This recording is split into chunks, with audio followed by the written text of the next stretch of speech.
Hello vlog! It's me Juliet. I'm back. Ayan. Nagluto na naman ako ng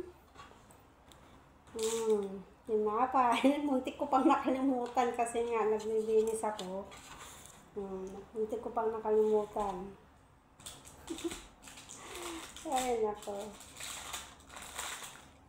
Wow. Wow. Nilagyan ko ng palaman. Nag-invento na naman ako ng palaman. Kasi may plums ako dyan. Plums jam. Ayan o. Linagay ko.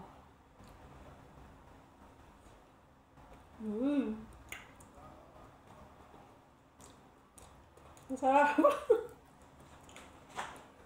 Hindi ko linagyan ng sugar. Kasi nga ayaw ng nanay. Yung linuto kong Spanish bread, gusto ng ampo. Ang sarap!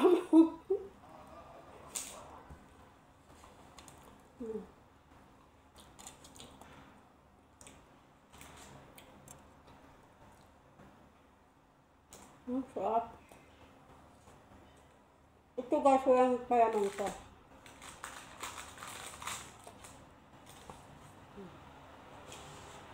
Wala siyang palaman. Para kay nanay. Sabi kasi ni nanay, huwag kong lagyan ng asukal para kakain siya.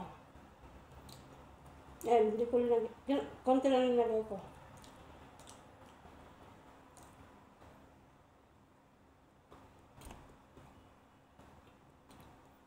Masarap lagyan ng palaman.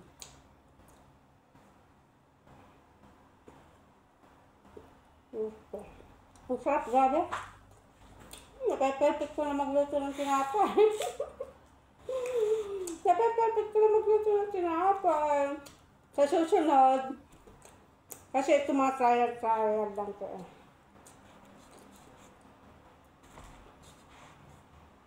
Sa susunod, ipapakita ko na sa inyo kung paano ako magtimpla. Kasi baka mamaya palpak pa, nakakahiya. Kaya ang ginawa ko muna, try lang muna. Pag na-perfect ko na, yan, alam ko na. Ang sarap po. Hindi nga lang siya matamis, kaya ayaw ng amo ko kasi nga, mga linuluto ko ay kumakain yung amo ko. Kaya pang diet lang talaga. Hindi siya matamis. Yung palaman nito matamis. Konti lang tamis. Pero kumpara sa inyo, talagang sabihin nyo walang lasa.